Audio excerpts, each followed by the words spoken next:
Standing ovation pour Gérard Jugnot. Le bronzé est accueilli chaleureusement par les élèves du collège Riceau. Dès son arrivée, il est assailli de questions.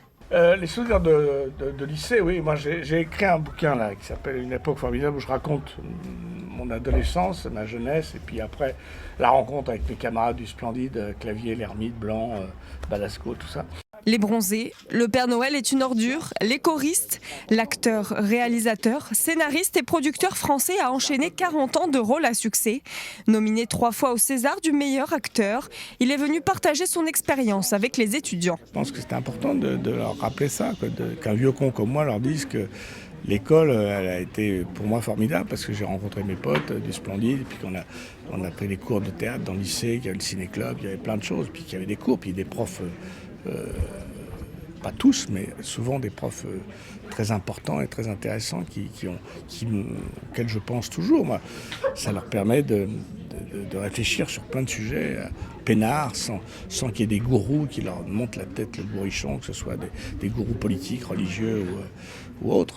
Âgés de 14 ans, ils étaient une trentaine à profiter de ce moment intime avec l'acteur, captivés par leur professeur d'un jour. Ça m'a encouragé parce que si lui y est arrivé, pourquoi pas moi ? Pourquoi moi je ne pourrais pas faire ce qui me passionne ? Il m'a vraiment beaucoup passionné dans tout ce qui est le théâtre. J'avais hâte, avant l'interview, j'avais assez hâte, mais il était assez modeste, assez calme, et je pensais pas qu'un acteur pouvait être aussi modeste. Comme ils l'ont dit, c'est un métier assez difficile, et je sais pas si ça serait possible, mais j'aimerais bien. Ouais, c'est un bon exemple. Ces élèves de 4e et 3e ont préparé cette rencontre en classe.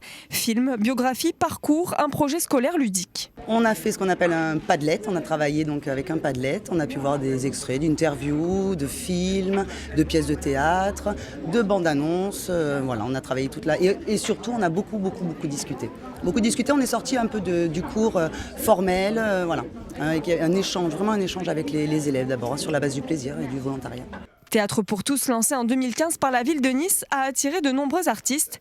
Cet événement vise à renforcer la prévention de l'illettrisme dans les établissements scolaires. Gérard Jugnot n'est pas le seul à avoir rencontré les jeunes niçois. Par exemple, Michel Boujna, Laurent Deutsch, Zabou Breitman, François Berléand, Gérard Jugnot a rencontré des jeunes parce que des personnages emblématiques comme eux peuvent susciter des désirs et des passions.